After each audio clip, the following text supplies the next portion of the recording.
so I'm now also recording us. Awesome. Technology. It's so technological in here. Oh my goodness. The digital age. Yeah. Digital get down, to quote the Backstreet Boys. Or maybe it was in sync. I don't remember.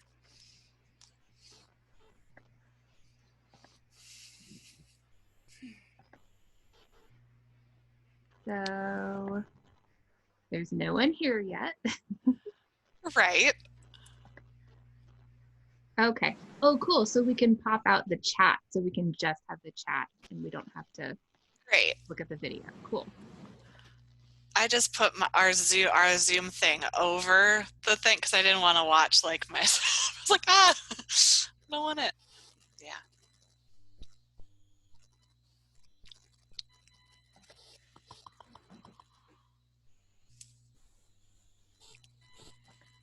They're taking the Harvest to Isengard. Good.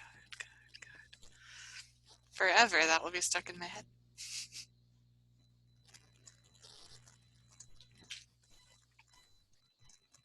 Can you see the chat? Yeah.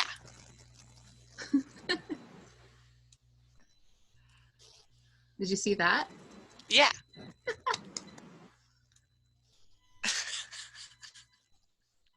All right. I am going to...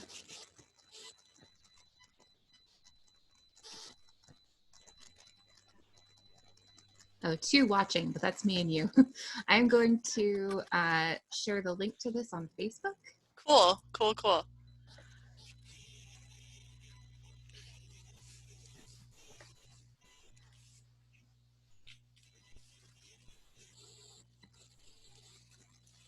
I will.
Cool. I'm also sharing it.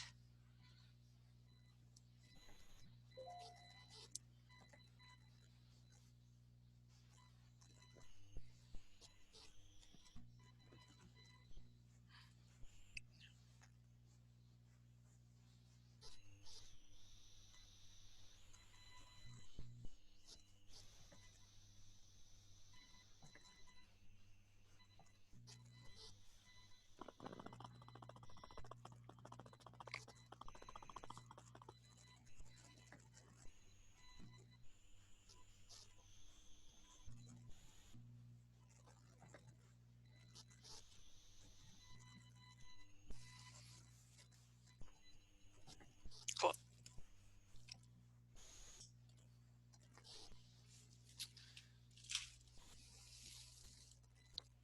Trying to like.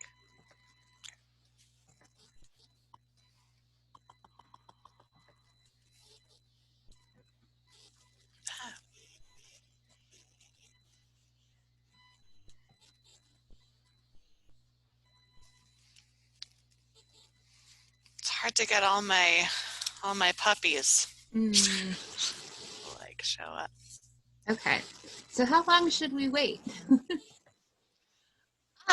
Should maybe give it till like, let's give it till like maybe 4:15 or so, and then just record it like a normal episode recording. That sounds good to me. Yeah. Okay. Yeah.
Ooh.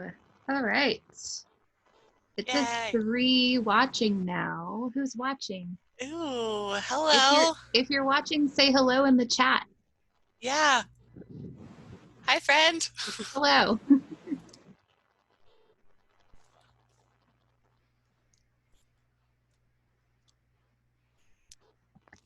Well, we're happy you're here. Welcome. Welcome.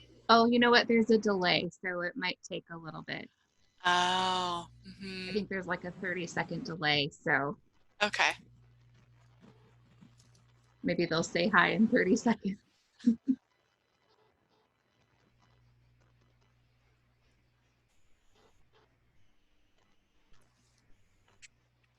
Do you like this song? I can't hear it. I can only hear your rendition of it. That was what then I was yes. asking you Then about. yes, I do. I like it very much.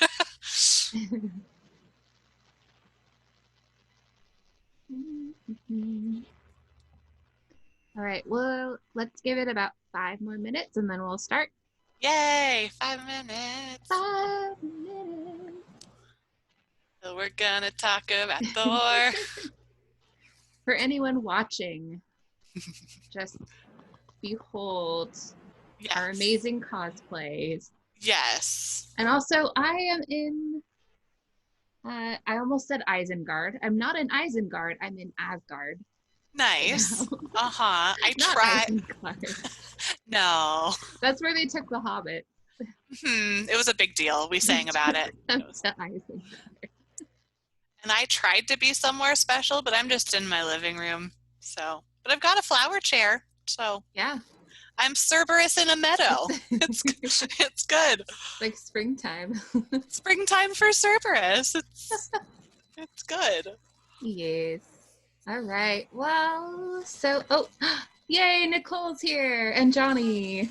Oh, fun! Hi guys. Yay! Woohoo! Hey, thanks.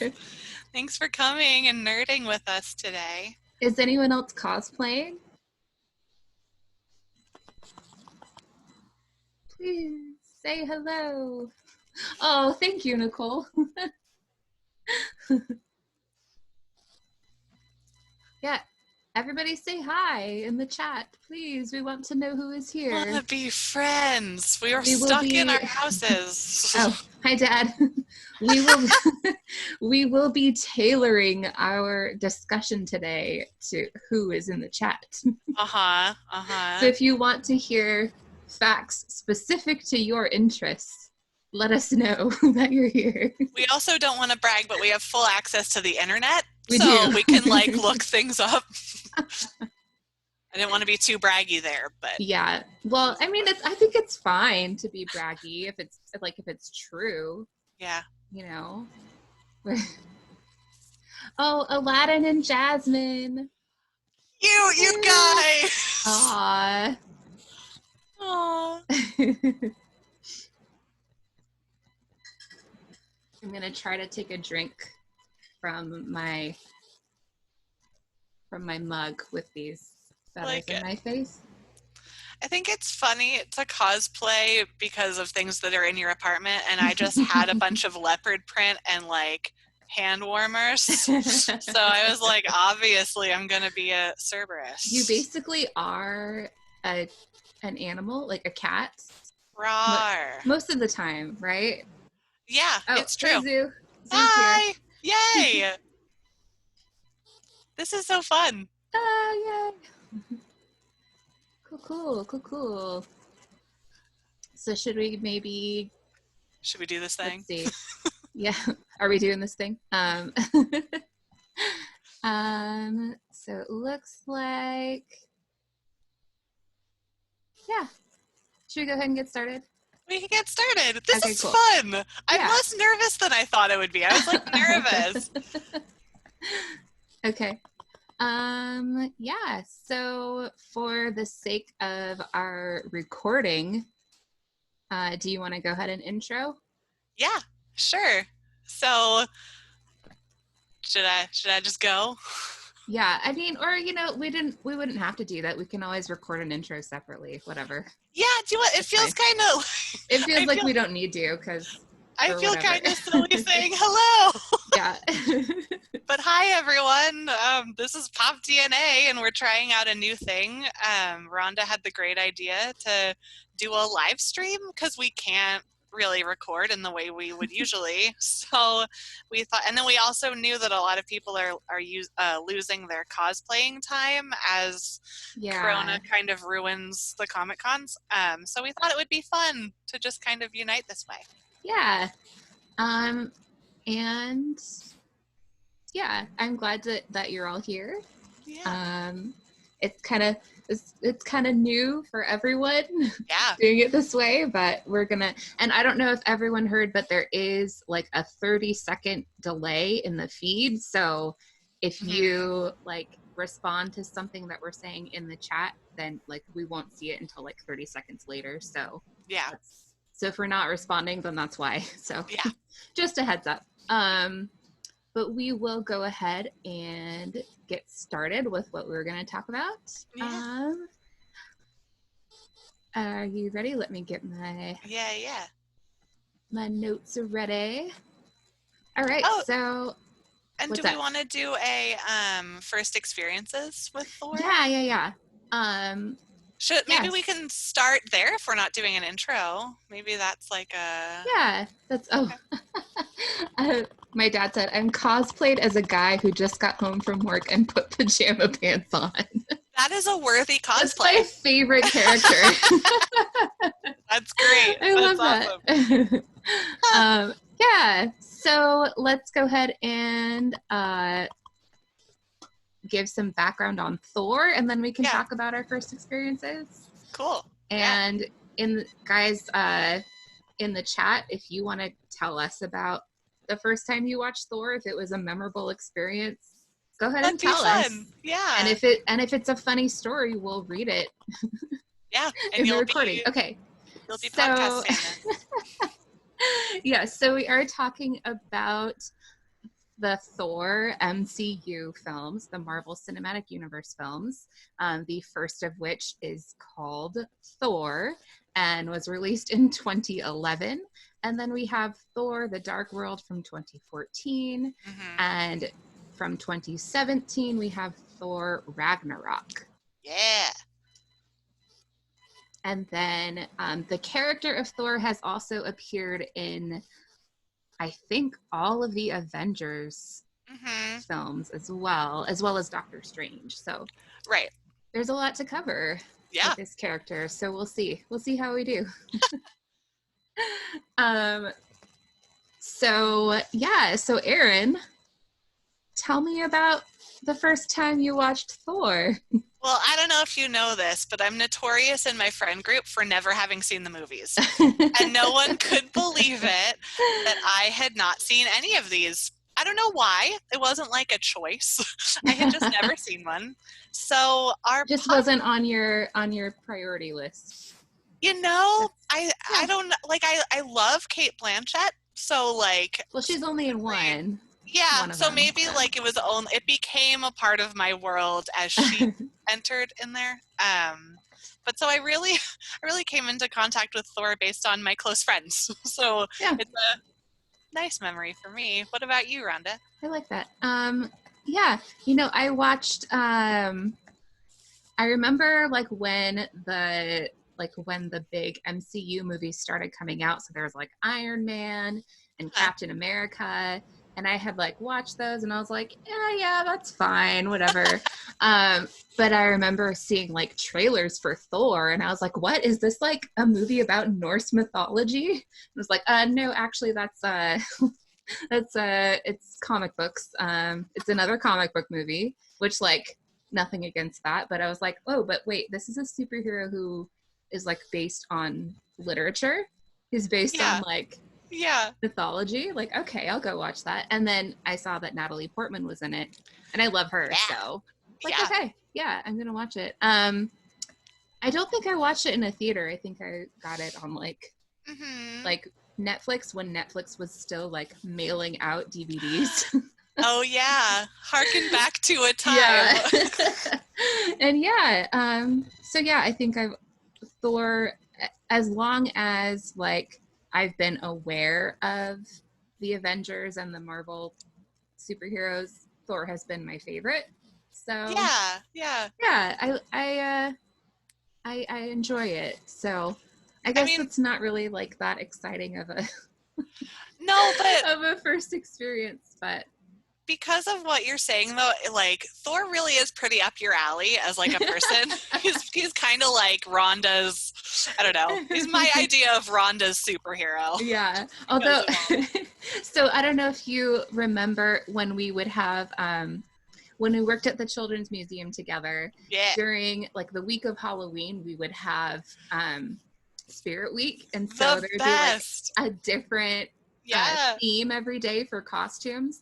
And one year we had a superhero day, and I decided to be I think I made up this thing that I was Thor's younger sister, and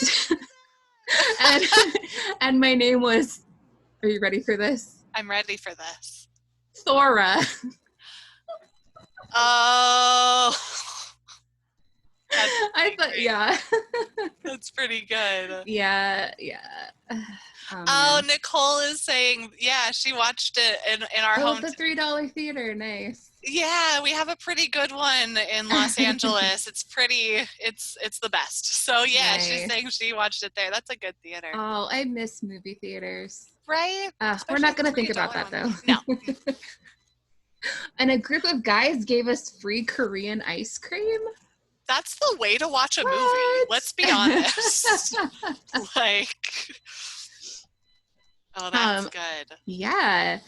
So I am curious, actually, if anyone in the chat has read any of the Thor comics, or if you've read any comics that Thor appears in at all. Just think that would be, so if you have, let us know. Because of course, a lot of what we're talking about is going to have to do with the comics, since that's really the origin of these movies. But let's just kind of I'll just tell you about what I found out about the background of the comics, and then we can kind of if people have thoughts about the comics, then we can talk about those as well. Cool. But Thor's first comic appearance was in the Marvel comic Journey into Mystery number 83 Nice. in August of 1962. The character was created by Stan Lee, of course. Was written by Larry Lieber and was drawn by legendary Marvel artist Jack Kirby. Yeah. So in the comics, his name is Thor Odinson. And he is based on, obviously, the god of thunder from Norse mythology. In the comics, he is on a mission from his father Odin to Earth. And he, in those early comics, he had the secret identity of Dr. Donald Blake, who, so he was a doctor who had a partial disability with his leg. So this part of it, I'm kind of like, I don't know about that.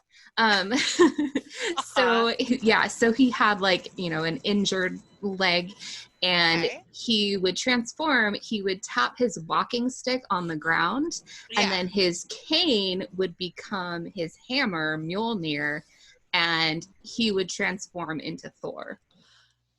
So I'm wow, interesting. Yeah.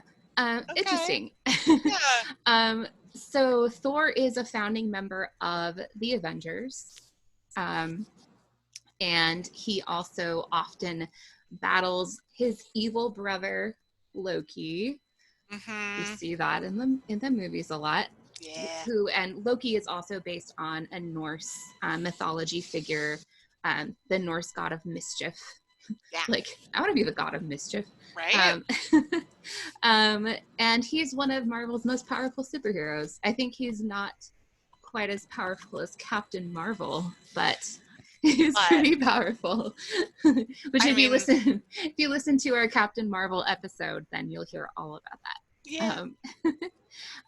So his origin story, I think, is really interesting, especially when compared to most of the other Marvel superheroes, because if you look at the other superheroes' backstories like Captain America or Iron Man, they are very much grounded in science fiction. So you have Captain America, so his superpowers come from this serum that was created in a lab and injected into him, and that's where he gets his powers. And then Iron Man, his powers come through technology, basically, because he and I guess money.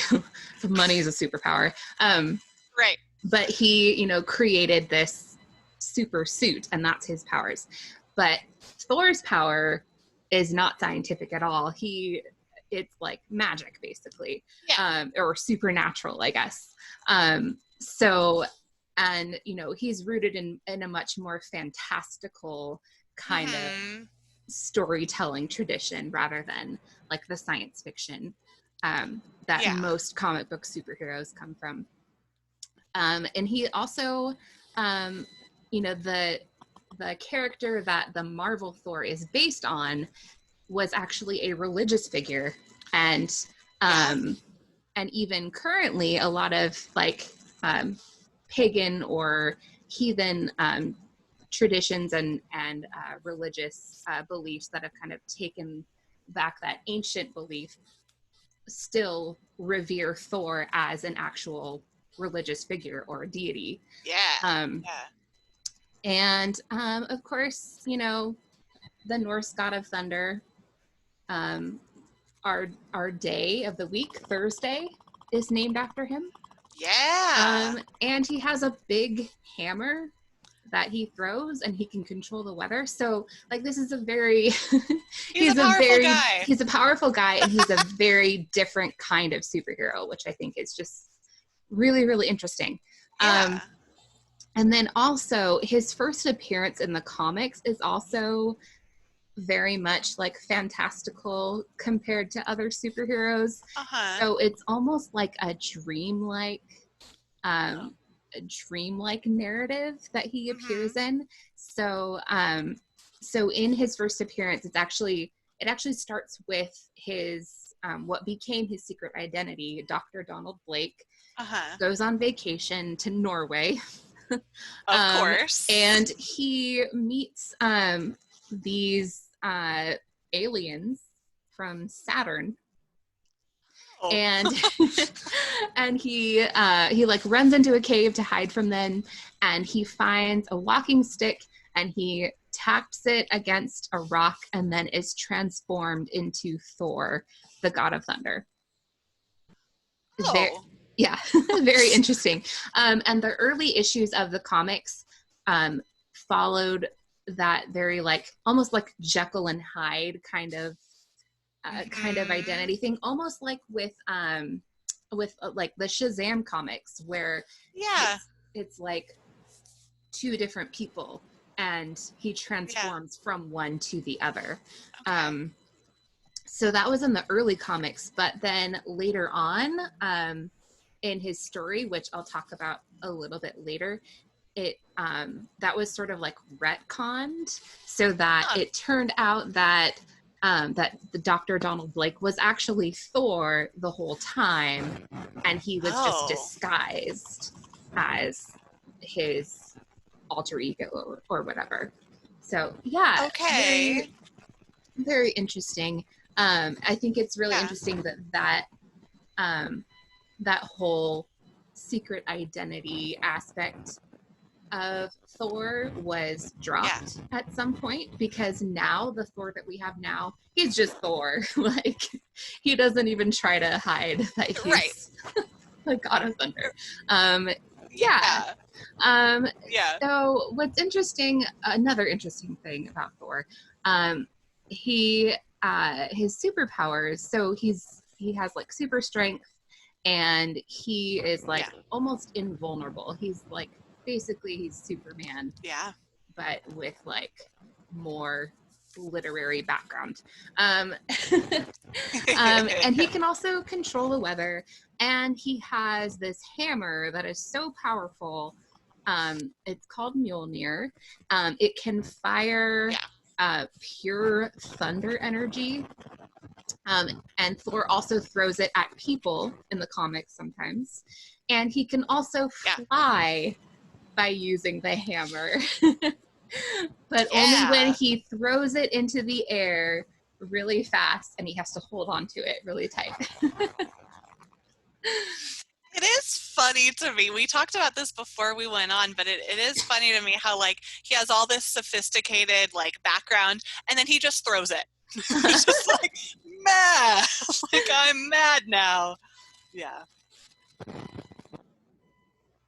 So in terms of kind of some more background on Mjolnir, so the name of the hammer, Mjolnir, has origins in a variety of different languages. So Mjolnir is also, so there's the Slavic word Mlunugi, which I think is like Munuji, but I'm not, I don't know. And then there's the Russian Molnija, and then the Welsh Melt, which is spelled Mellt. And these all mean lightning.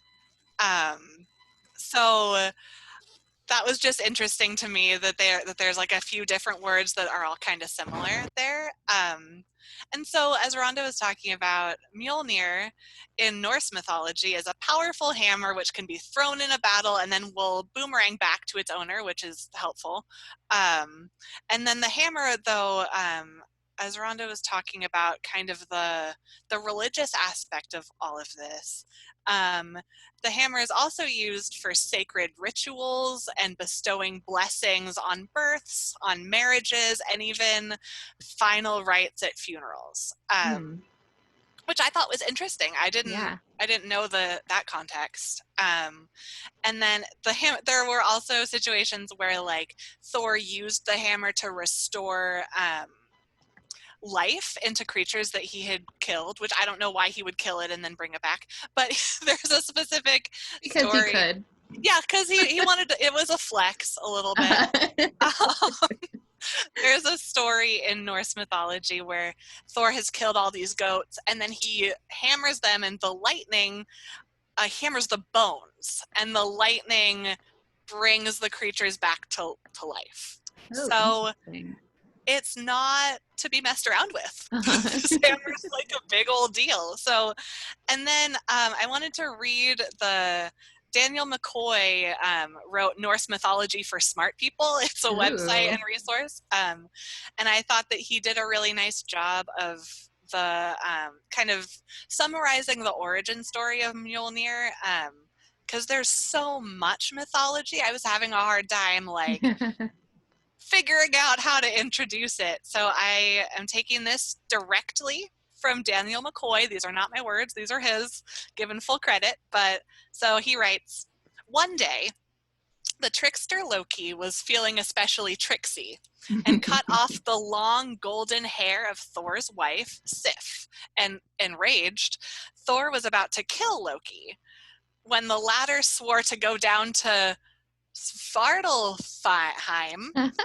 All the Heims get a little So many Heims. confusing. So he goes down to the land of the dwarves, Uh-huh. who were renowned as the greatest smiths in all of the 9 worlds, which is another thing that we see a lot in mythology. There he would obtain a head of hair from Sif that was even more marvelous than the one he had lopped off. Thor consented to this plea bargain. While in the cavernous smithies of the dwarves, Loki was able to acquire his prize, and by cunningly challenging several dwarves to prove who was the best smith, he acquired several more treasures from the gods. Among these was Thor's hammer, which was short in the handle because Loki, in the form of a fly, bit the eyelid of the dwarf who was foraging it. Or forging it, I don't know. And so when Thor saw the hammer, the finest weapon in the universe, despite its flaw, he agreed to let Loki live.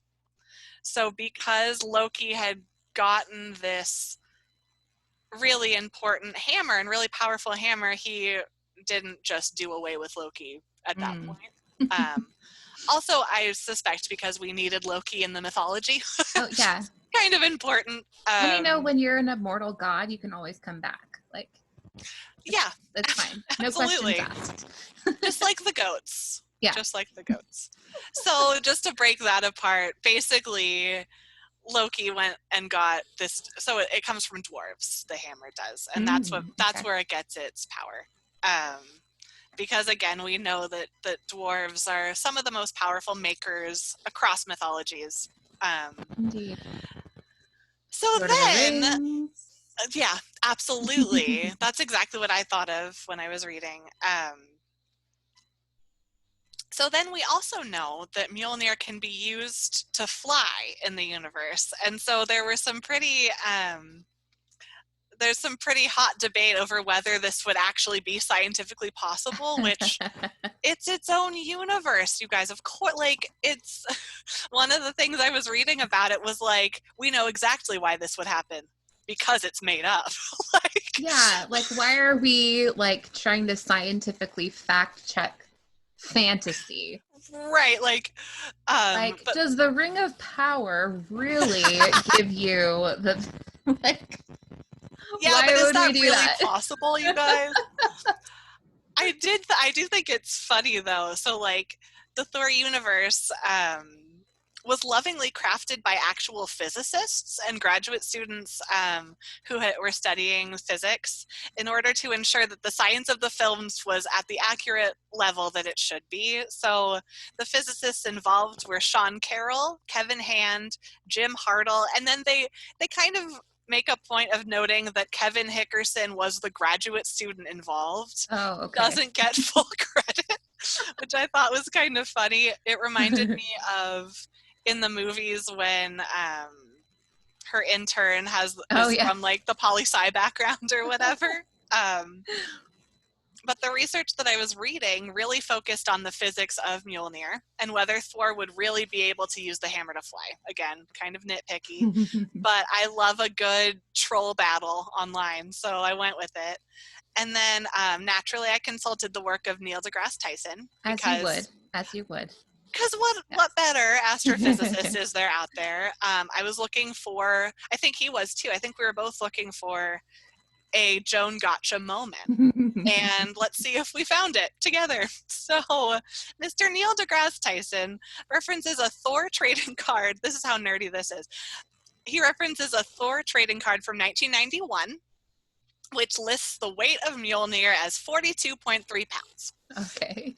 So the question put on the table was, why doesn't its weight fluctuate on different planets? This is a big deal. So we know that everything weighs different amounts depending on the planet and universe that it's located in. So according to NASA, so I had learned that in elementary school, but some people might not have. So according to NASA, this happens because a planet's gravitational pull relies on how much the planet weighs. Mm-hmm. So if a planet weighs more than another planet, then things on that planet will be heavier in comparison to how much they weigh on planets which weigh less. So it's a pretty nitpicky thing. But I do remember like children's museums growing up would have like, how much do you weigh on Mars? So it brought back some childhood stuff. So the force of gravity pulling on that object on a heavier planet will make the object heavier and lighter on a lighter planet. So deGrasse Tyson asks when and where Mjolnir was created so that he can convert the weight from the planet into what Mjolnir would actually weigh on Earth for accuracy. Yeah, gotta be scientific. So of course we know the internet. The nerds answered him and let him know that actually, it was an actually moment, that actually Mjolnir changes weight based on releasing gravitational particles, which allow it to do so. According to the comic Indestructible Hulk number 8 is when that was listed. So these particles are the game changer here.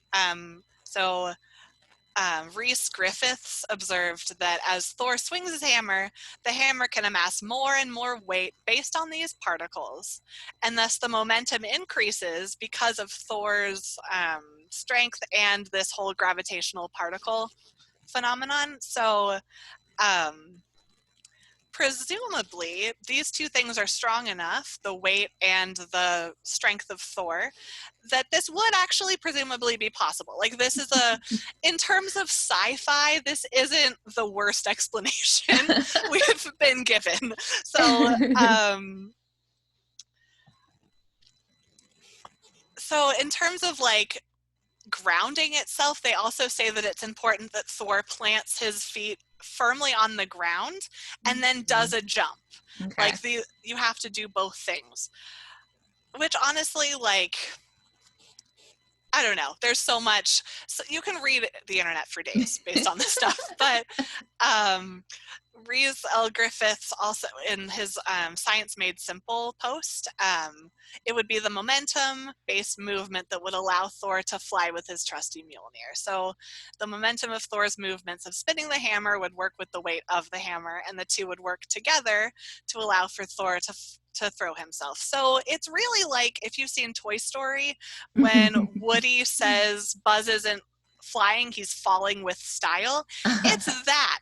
It's more of a fall with style than a like flying mechanism, but it does the trick, and I don't think Thor has any complaints about it. So yeah.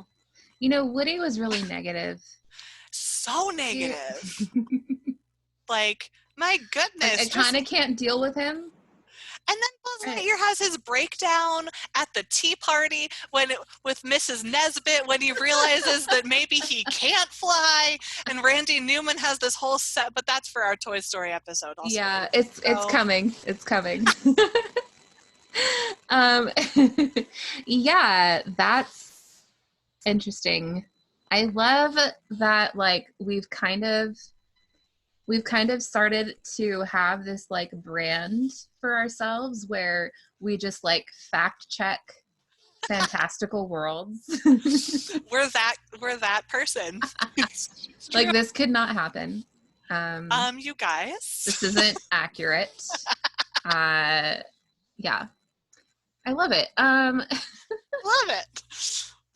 Yeah, so I do have some more detailed background on the Thor comics, especially that early, like his first comic run in the 1960s.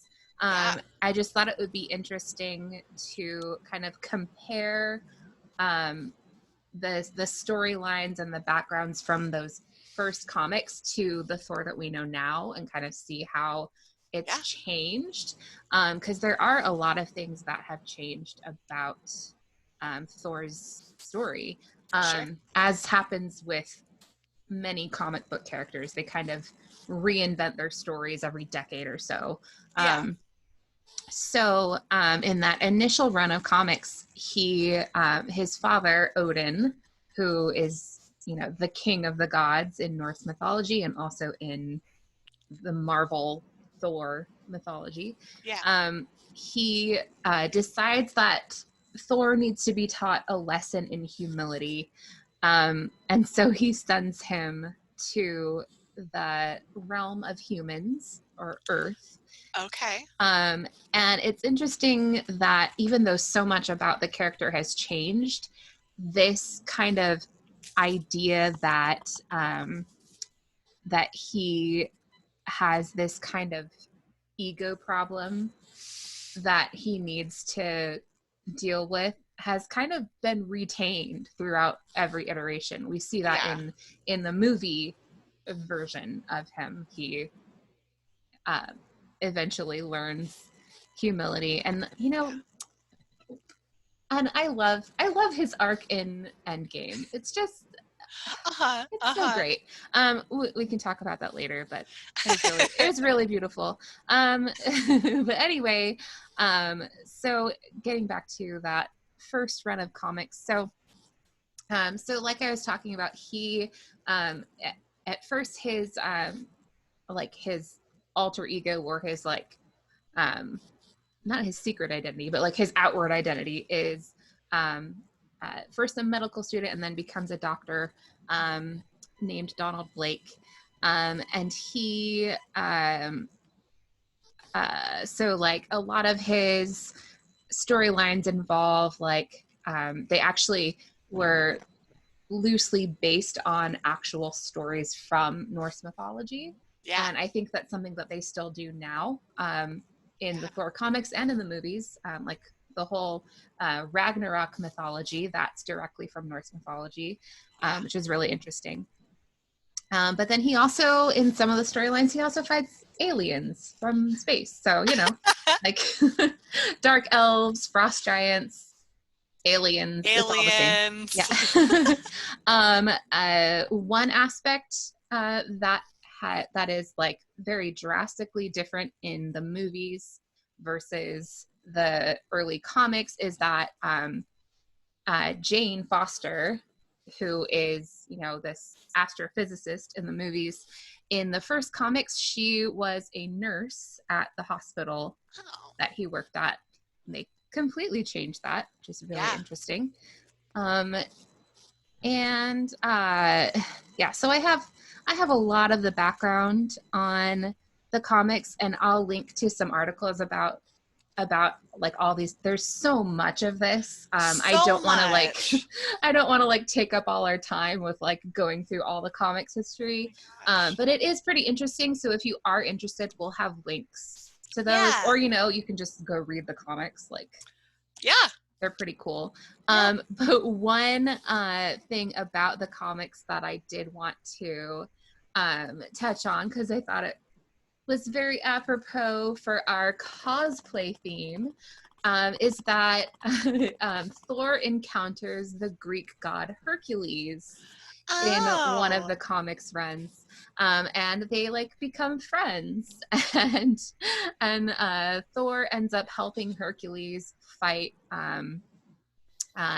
Pluto, or Hades, and Oh, and this is also interesting. In that same storyline, they also stopped the advance of Ego the Living Planet, which, if you've seen Guardians of the Galaxy Volume 2, that storyline came into there. So interesting Yeah. how they kind of have rearranged and reassembled the different comic storylines in the movies. Really Yeah. interesting. And he rescues Jane a lot in the comics, in the early comics. Like, Yeah. yeah. No, thank you. That was the thing that happened. And then he ends up deciding not to go back to Asgard because he wants to stay with Jane. Mm-hmm. Yeah. And then, like, one more thing. The official Marvel Comics biography for Thor, like, on their website, they rate, like, all his different attributes. So, like, his strength and his, like, all these other things. Yeah. They rate his intelligence as a 2. Oh, no. I just thought that was funny. Tell him I'm a teacher. I'll help. Send him my way. I don't have much going on right now. I'll help him. Yes. So, and then there are also in the comics some alternative stories and alternative characters that have taken on the identity of Thor at different times. So, starting in October of 2014, Jane Foster actually had a storyline where she took on the identity of Thor, and she was Mighty Thor. Mm-hmm. So in this storyline, Thor somehow loses his ability to use Mjolnir, and then Jane picks it up and she takes on the Thor identity, which I believe is what the next Thor movie is going to be based on. So that's pretty exciting. And then so in the Marvel 1602 comics timeline, which I have read and actually really, really liked. So the version of Thor in that timeline is really interesting. When I first read it, I didn't really understand or like what they did with Thor's character in that timeline, because I'm like, he's my favorite Avenger, so like I had higher standards. But like reading about his whole background like I did for this research, I kind of understand it more. So so what they did with his identity, and this is actually Neil Gaiman wrote the Marvel 1602 comics. So yeah, so they're really, really good, and I recommend them to anyone. So Thor has the alter ego of an elderly priest named Donal, which is kind of like in reference to his secret identity as Donald Blake from the original comics. Yeah. So there's this really interesting like religious kind of dilemma almost, because he's like a pagan god, but he has the identity of a Christian priest. So that comes into conflict a little bit, which is really interesting. That's cool. Yeah. And then another really cool thing. So in Marvel 1602, most of the characters, so like the premise of it is that that all of these Marvel heroes started appearing much, much earlier in our world's timeline. So they're at, the beginning of the 17th century rather than in, the 20th century. So, so they all like work for Queen Elizabeth. And like Virginia Dare is a character and she becomes a superhero. So most of the characters speak in like the kind of Shakespearean English that was used at the time. But then Thor in the 1602 comics, he speaks in Anglo-Saxon alliterative verse. which I'm like, Ooh. yes. That's amazing. I love that. Yeah, it's really, really cool. It kind of reminded me of the William Shakespeare Star Wars versions where like everyone's speaking in iambic pentameter, but then Yoda speaks in haiku. Like, yeah, like totally. I love that. I just love the nerding really that's being done. It's so good. It's so nerdy. Nerdy goodness. Yeah. Yeah, and then another character from the Thor comics that is really, really cool and that I kind of maybe did a really deep dive in my research is Valkyrie. Yes. So, of course, Valkyrie is played by Tessa Thompson in Thor Ragnarok. Mm-hmm. It's, so good. So I looked into Valkyrie's history in the comics. So I was assuming that she was just like kind of so like the Valkyries are, figures from Norse mythology. So I was assuming that the character of Valkyrie was just kind of like a generic like amalgam of the Valkyries, but she is actually based on Brunhilde from Norse mythology. Yeah. Interesting. Okay. Yeah, really interesting. So, so she, Brunhilde in the mythology, was a shield maiden, which is also, I don't know if shield maidens and Valkyries are exactly the same thing, or if like all Valkyries are shield maidens. Okay. Or the other way around. But yeah. But she has, so in the comics, she has a winged horse, of course. Of course. Named Aragorn. Yeah. And she has the enchanted sword Dragon Fang. Just like, yeah, she awesome. Does. That's amazing. Yes. And she is really cool, and I want to be her. Yeah. I mean, look at your outfit. You're already halfway there. Yes, like... I'm the Morrigan, which is from Celtic mythology. But the Morrigan actually might be quite similar to the Valkyries in spirit. So there we go. That's what I planned it. You did. That's what I was going for. Yeah, you did. That whole discovery was us acting. Yes. Yeah, it was good.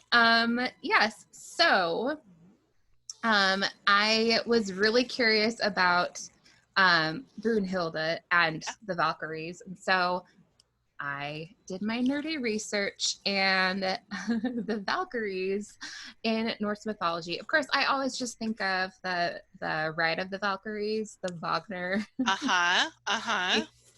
Yeah, which if you're a Looney Tunes fan, it's Kill the Wabbit. Kill the Wabbit. So, I think. Please go on with your singing. Kill the wabbit, kill the wabbit.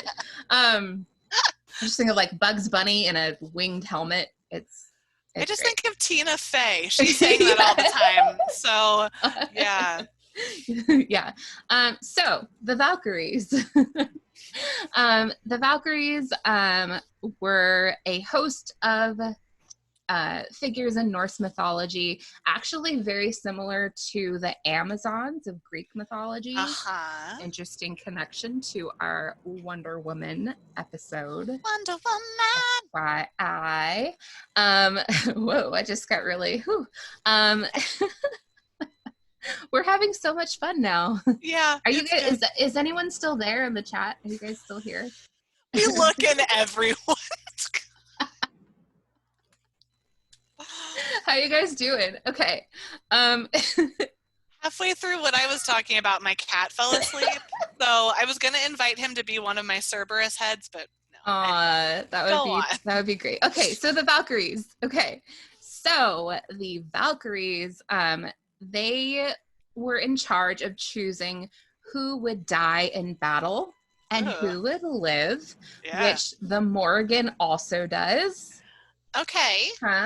So So they would select, so they would also like select from among those who died in battle, who would get to go to Valhalla, which was like the Norse version of heaven, basically, for all intents and purposes. And they, so in the afterlife, and so then the deceased warriors would become like the warriors of Valhalla. So that was like what you wanted. You wanted the Valkyries to send you to Valhalla. Yeah. And then they, let's see, they also, so they first appear in, Zoo just said can't read. Oh, because I asked if anyone had read the Thor comics. Zoo can't read. Sorry. So they appear in the Poetic Edda and the Prose Edda, which, if you remember from our Lord of the Rings episode, I talked about those by Snorri Sturluson. We love this guy. Can we have a pop quiz one of these days? Yes, we should. We should totally make like a quiz for people to take, and like you have to listen to our episodes to hear the answers. I love that. Yeah, so they come from most of like, so like the Prose Edda and the Poetic Edda are basically like our primary sources for Norse mythology. So any feathers in my mouth. So anything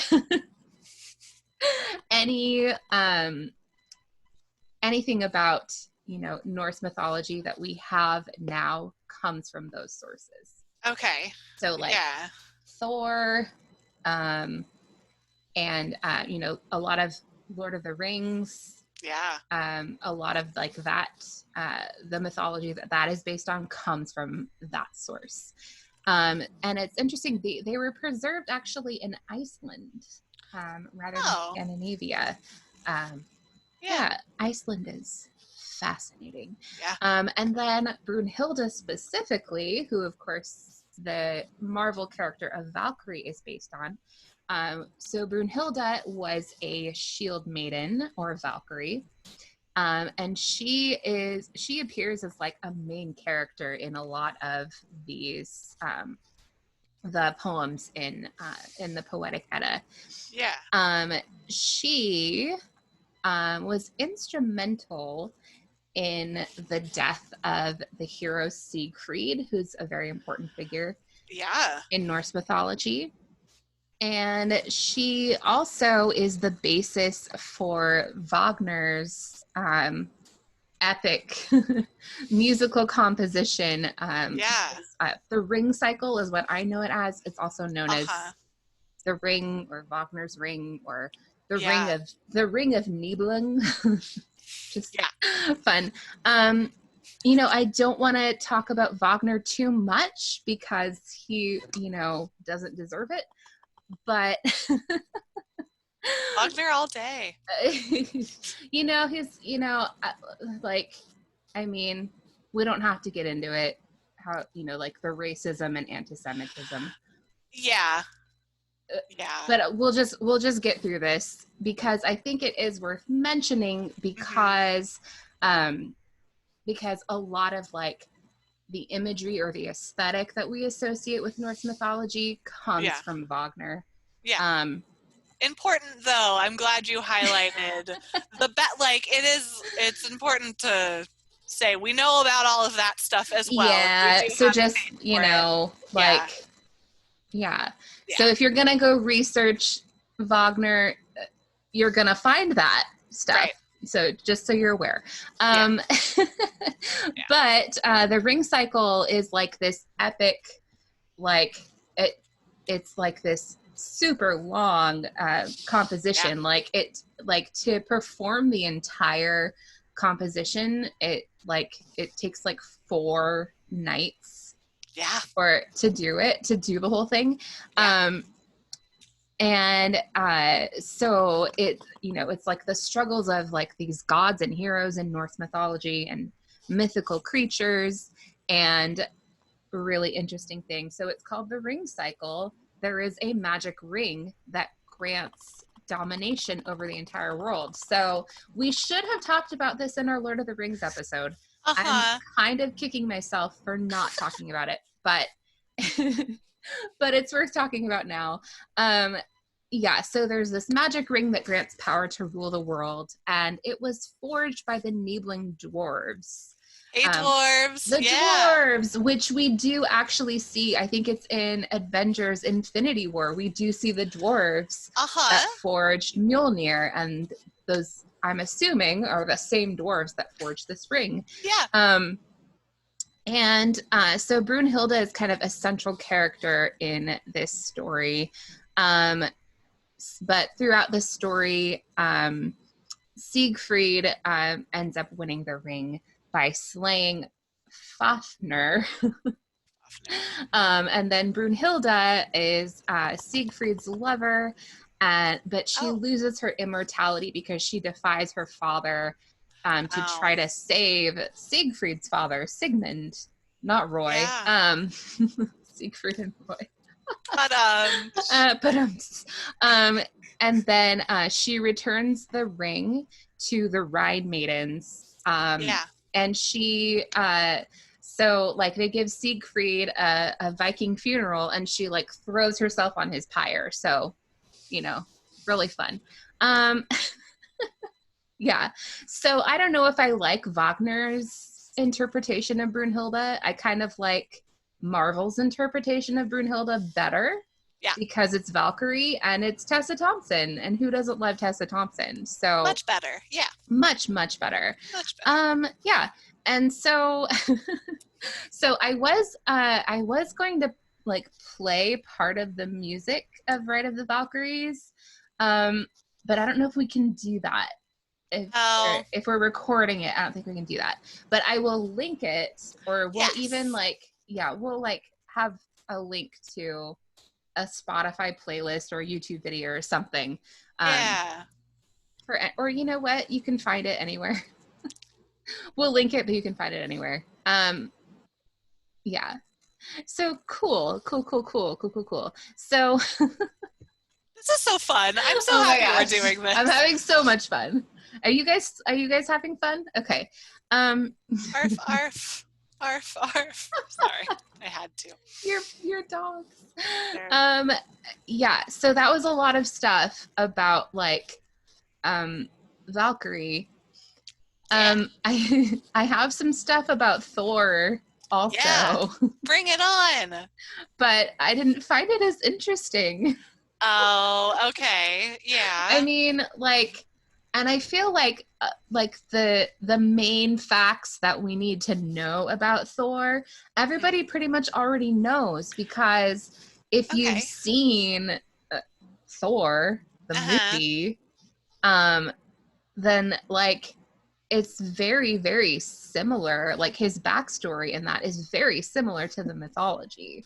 Sure. So I don't know if it's worth it, but so we could do like a greatest hits. Let's do some fun facts. Okay, so he is associated with thunder, lightning, storms, of course, but also sacred groves and trees.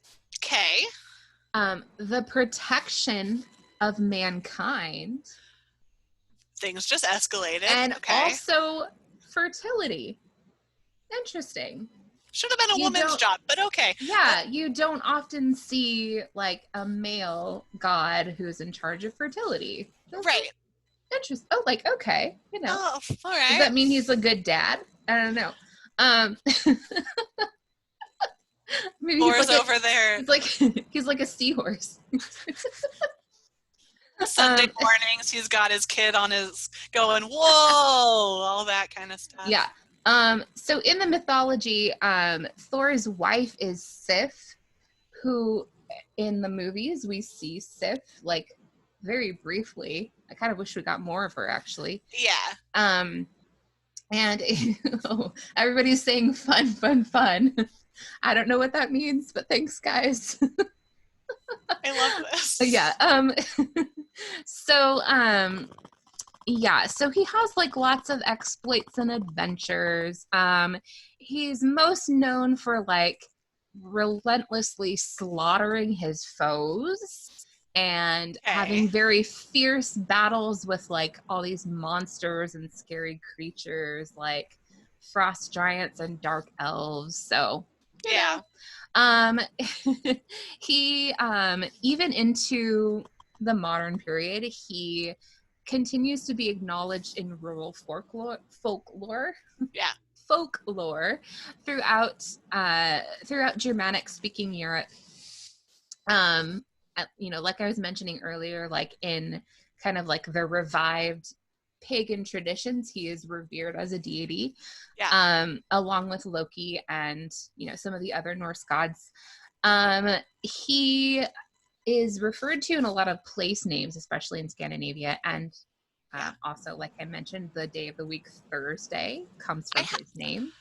I didn't know that. I don't know about Yeah, chat, but I had no idea. And I yeah, have a Thursday like Thursday. every week. There's No one of them idea. every week. Yeah. Hey, in the chat, did you guys know that Thursday was named after Thor? Just yeah. Now Let that us you know. say it, Let though, us I can know. hear it. Yeah, I can like Thursday. it. I mean, yeah, Um, he, of course, has inspired many works of art and popular culture. yeah. What we're talking about right now. Right now. Yeah.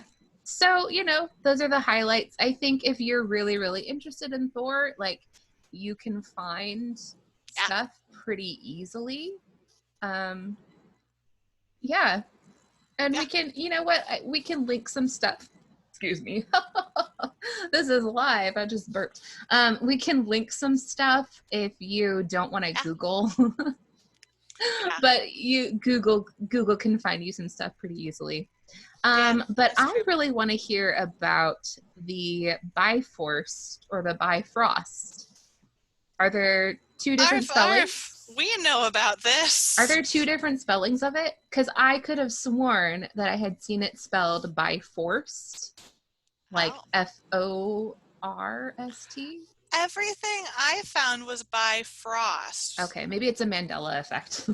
Or maybe I don't know. I've also could be wrong. I don't know. So I was really interested that Bifrost Bridge or Bifrost, however you choose to say it, is fine. Actually shares a bunch of properties with a few like Native American mythologies. Oh, interesting. What made me think of it was in my hometown of Ojai, California, there's a supermarket called the Rainbow Bridge. So that was my like first introduction to it. So just Wait, to isn't your town like Hobbiton though? it is. Like you have all the hobbits? We do. And I'm like the tall tree guy, the like yeah, Treebeard? that was my growing up Treebeard experience. or Groot? And then exactly. Yeah, which is like it's the same. And then all of the women in my life were the women from Portlandia. Oh, okay. So yeah, the Women and Women First bookstore. So they're my favorite. They're the best. So Bifrost Bridge is the incredible rainbow bridge which connects Midgard, the world of the mortals, or Earth, depending on how you want to talk about it, and the interpretation you're reading, and then Asgard, the realm of the gods, in Norse mythology. But did you know that the concept of the Rainbow Bridge is also present in the mythology of the Navajo and the Paiute communities? So in their lore, the bridge is the union of female and male rainbow entities as a symbol of their love for each other. So this was a really important thing. They, according to legend, the two form a perfect balance and are solidified together, forming a bridge. And eventually that unification becomes permanent because of it forming like the perfect relationship. And so it's really cool because at the base of the Navajo Mountains in Arizona and stretching into Utah, there are a series of canyons, and some of the the mountains over there form to create a perfect bridge that looks very similar to Bifrost, but it's something that we can see on Earth, which is really cool. And it's called the Rainbow Bridge now, and it's also a place where the Navajo and the Paiute communities, they held it really sacred. And there's, like we mentioned before with Wagner, there's also some really bitter history there about the land being taken and all sorts of that, just awful history about another community of people where this was their really important land and people just took it. So I wanted to make space for that as well as we're talking about and that's, this. that's still happening now. So absolutely. Yeah. And it's just something that has to be said and given space for. And the interesting thing about this mountain range is that apart from the fact that it forms a bridge and is located in like a sacred place, there's also something interesting about the makeup of the rock, which is forming the bridge. So there are long vertices of deep manganese or iron oxide, which combine with dust particles that have been blown onto the rock.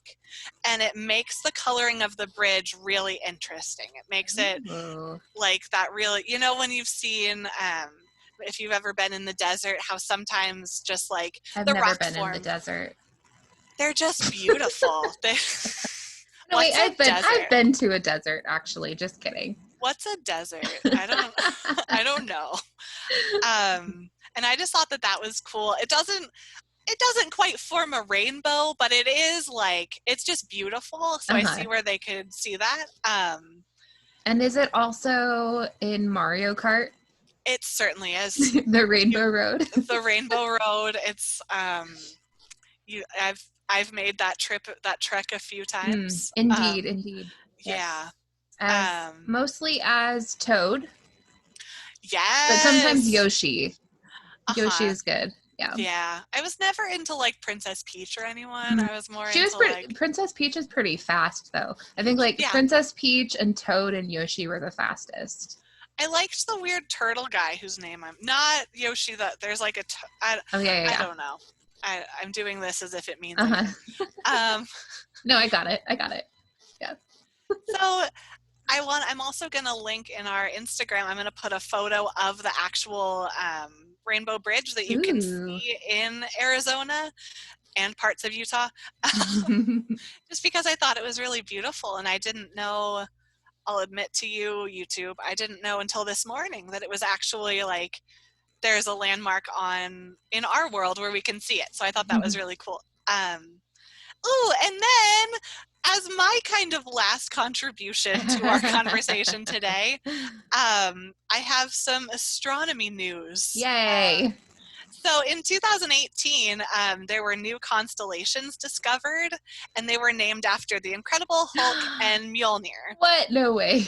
And the cool thing about these consultations, I was about to say, cool thing about these constellations are that they're not stars. There's a new, they're actually forms of gamma rays where you can see the light. So similar to when you're taking an X-ray and you use that light to see where your bone's broken. So NASA has come up with this Fermi Large Area Telescope, which they've called the LAT or the LAT, which works in the same way as an X-ray. So we can observe when the energy of the light from space coming down from these gamma rays can be seen by this telescope, which is a brand new thing as of 2018. So that was pretty cool. So this new telescope is observing light energy, which ranges from 6 million to 10 million times our very clearest light sources that we've made and manufactured. So then NASA takes this brand new telescope and uses it to visualize energy in the galaxy. and it's forming constellations that they can see, which I just thought was so freaking cool. And of course they named them after Hulk and Mjolnir, and I'm sure we'll get more. And like, I'm just so excited to see new forms of, because at first I thought, oh, it's just constellations, who cares? But this is like a whole new, like a whole new world. A whole new world. So yeah, that was cool. Oh, Nicole is cosplaying as Jasmine, and it's a whole new world. Hey, Perfect. We made the connection. I love it.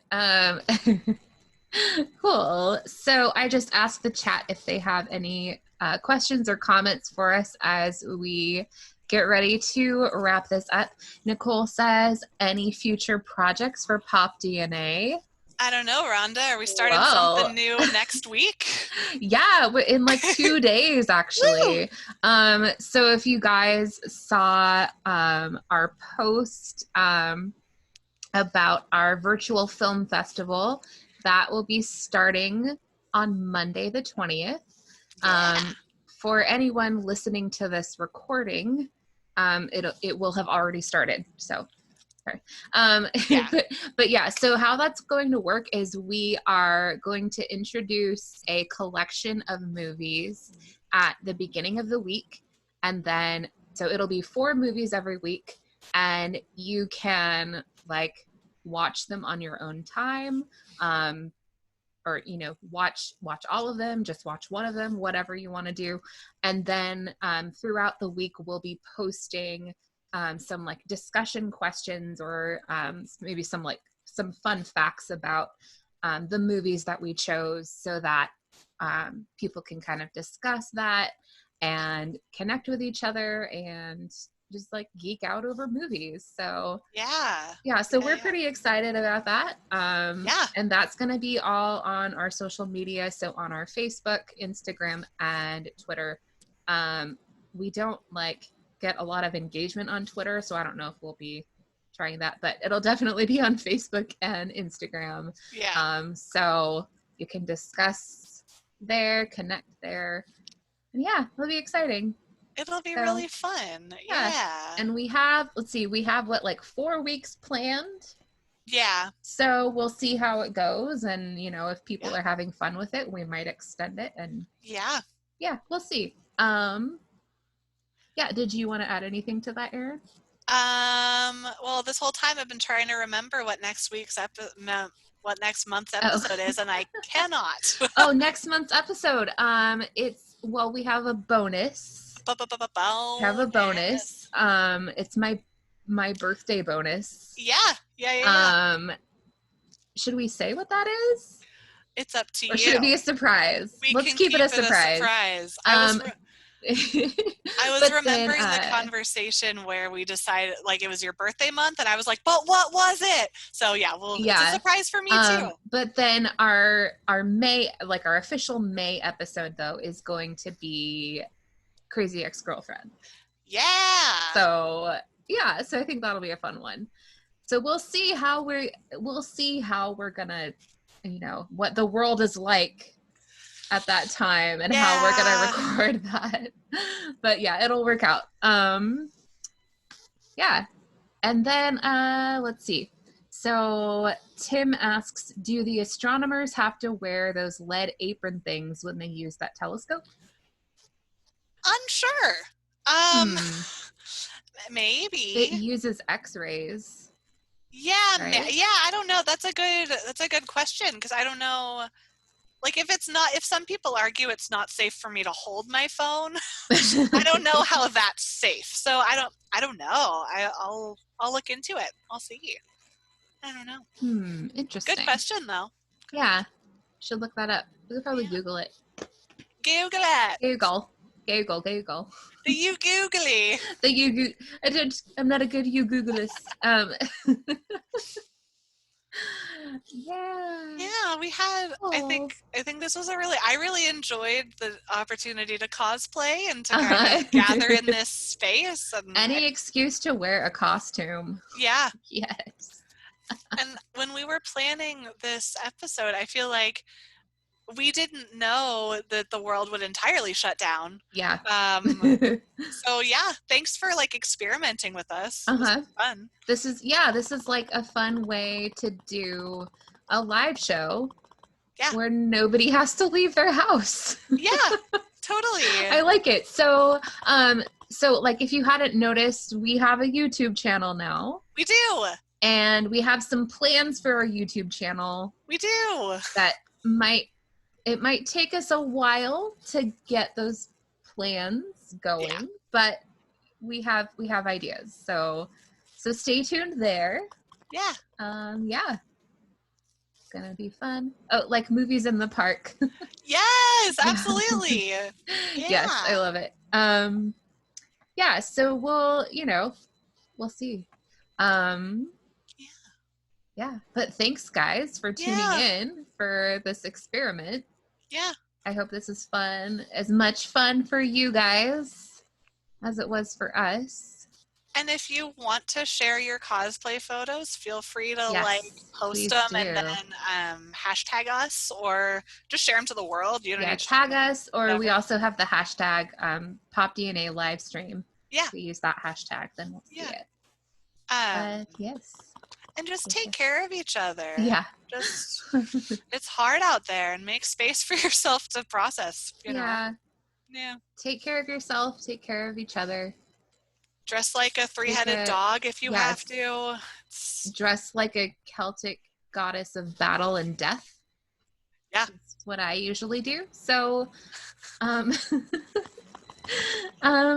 do we have anything else that we need to add, or any other questions we need to answer before we sign off? I don't see any on the chat. Thanks for everyone who's been participating. Yeah. Yay. Well, yeah. I guess we're gonna. Oh, Nicole says thanks, you guys. This was fun. Thank you, Nicole. Thank you. I love our fans. All right. I've been Nicole's fan for 10 years. So, yes, we are also fans of Nicole. We love her. Well, thank you guys again. Be excellent to each other. Yes. And we will see you anon. Anon. Bye, everyone. Thank you. Bye. Bye.